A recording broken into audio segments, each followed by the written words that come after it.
Emmanuelli et François Long. C'est-à-dire qu'ils sont plus courageux que les autres, moins langue de bois? Oui, là, c'est le refus de la langue de bois. Et puis, bon, là, je les comprends tout à fait. Je ne suis certainement pas socialiste, mais j'imagine que pour un leader socialiste, surtout du niveau d'Henri Emmanuelli, il doit être assez inquiétant de voir que son parti s'aligne systématiquement, quand il s'agit de l'Afrique, sur les positions de l'adversaire politique. Alors, quelle est la situation en Côte d'Ivoire en ce moment? Nous, vu de France, Philippe Evano, on nous explique que le pays est au bord de l'implosion, que la guerre civile est presque imminente.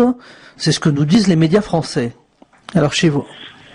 Alors, c'est une situation tout à fait paradoxale. Si on prend les incidents qui ont eu lieu depuis la décision du Conseil constitutionnel d'invalider les résultats de 7 départements du Nord et de proclamer Laurent Gbagbo élu, donc vous avez eu un certain nombre d'émeutes dans le pays et un niveau de violence globalement égal ou inférieur à ce qui s'était produit lorsqu'en février dernier, Laurent Gbagbo avait dissous le gouvernement et tenté de dissoudre la commission électorale indépendante.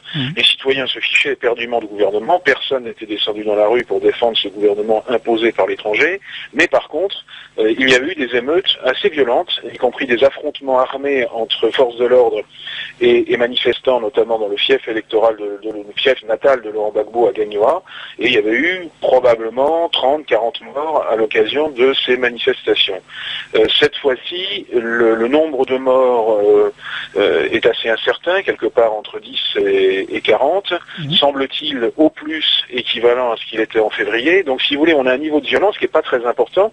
Et alors si on prend Abidjan, à part quelques rafales de tirs qu'on a entendus et qui sont essentiellement des tirs en l'air des forces de sécurité, ce qu'on a vu, et ce qui était d'ailleurs retransmis sur les chaînes de télévision françaises, ce sont des gamins en train de faire brûler des pneus, ce que beaucoup de manifestants en France ont quand même eu l'occasion de faire dans leur jeunesse estudiantine notamment, et si vous voulez, c'était plutôt moins violent que ce qui se passe dans les banlieues françaises, par exemple à Grenoble ou ailleurs, enfin on pourrait faire la liste des banlieues où les forces de l'ordre se font allumer à l'arme quasiment lourde aujourd'hui. Donc c'est quelque chose de tout à fait différent sur le terrain de ce qu'on nous dit. Et quand vous interrogez les gens dans les quartiers d'Abidjan ou dans des villes de province, eh bien en général c'est très calme. C'est-à-dire que la situation est calme à Abidjan, la communauté française est en sécurité. À Abidjan, sauf provocation organisée pour légitimer une intervention militaire française en s'attaquant à des Français, aujourd'hui il y a une coordination très étroite entre le chef d'état-major ivoirien Philippe Mangou et le général commandant les forces françaises de l'opération Licorne, une coordination très étroite pour très bien sécuriser les Français, autant qu'il est possible, hein, mais aujourd'hui il y a une vraie sécurisation des Français qui est faite, avec en plus le fait que les Français de Côte d'Ivoire s'étant déjà fait avoir à 2 reprises, en 2002-2004, on les a poussés à évacuer, on les a fait évacuer, beaucoup ont été complètement ruinés. Le gouvernement français s'est ensuite totalement désintéressé de leur indemnisation, donc ils sont dans une situation terrible. Donc les Français de Côte d'Ivoire, ils vont attendre que ce soit vraiment intenable pour penser à partir. Or, aujourd'hui, c'est pas intenable du tout. D'accord. Philippe Evano, on parle de la situation en Côte d'Ivoire. Si je comprends bien, avec un peu d'analyse, tout le monde va arriver sans doute au même constat que moi. Finalement, le seul qui aurait intérêt à créer des troubles et à mettre en danger la communauté française en Côte d'Ivoire, c'est Ouattara. Ils sont les partisans de Ouattara pour que l'armée française intervienne et lui permette de prendre le pouvoir en force.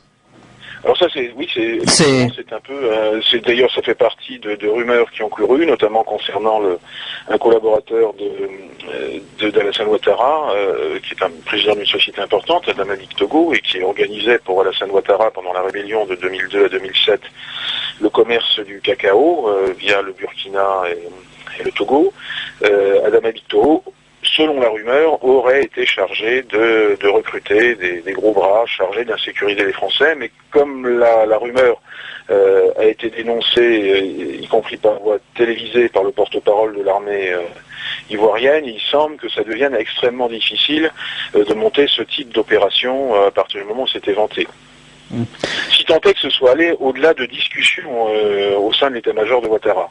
Alors, on n'a pas la certitude qu'en réalité ça a été validé. On sait qu'il en a été question, on sait qu'un certain nombre d'excités ont dit si les Français étaient en danger, à ce moment-là, l'armée française interviendrait à notre secours. La situation finalement, telle que vous nous la décrivez, risque de pourrir pour Ouattara et ses partisans. Vous nous le décrivez comme enfermé dans son hôtel, à s'amuser à faire un gouvernement fictif. Donc ça peut durer longtemps. Il va s'épuiser.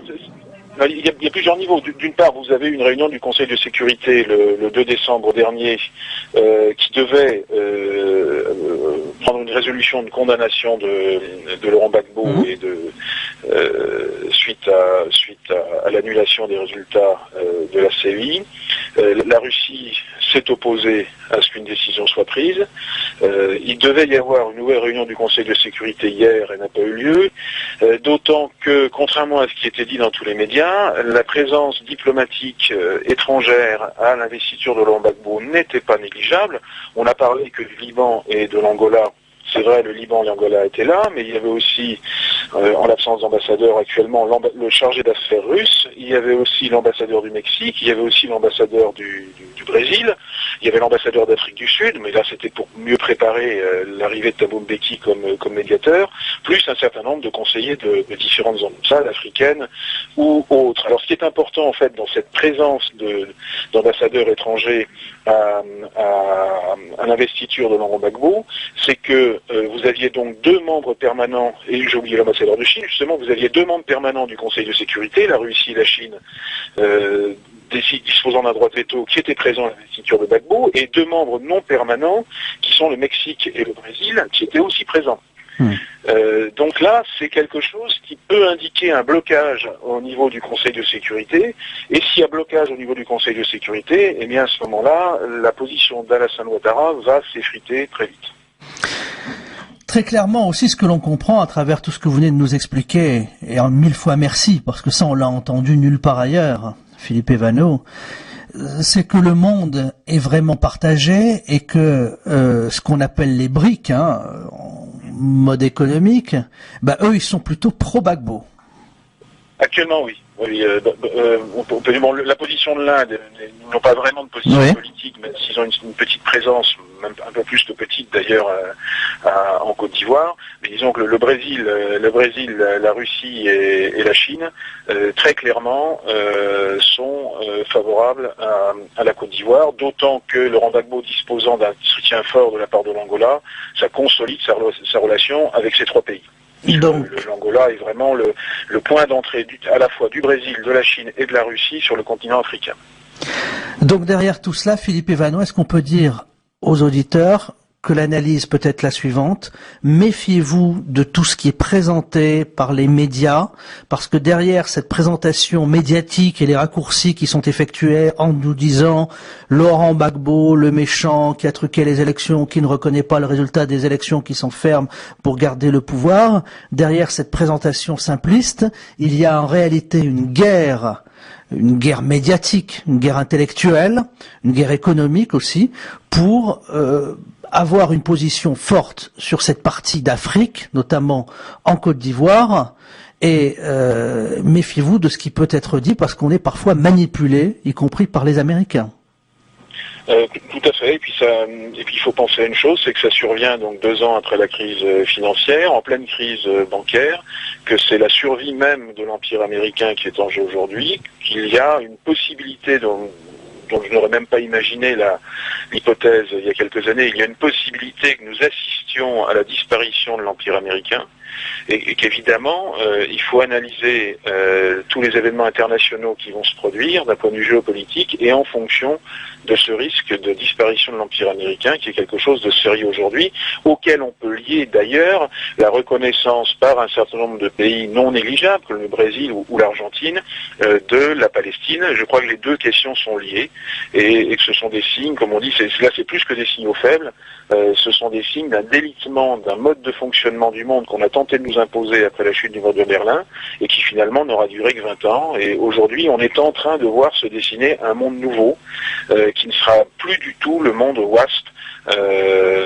sous la domination duquel nous vivons depuis la guerre de 14-18.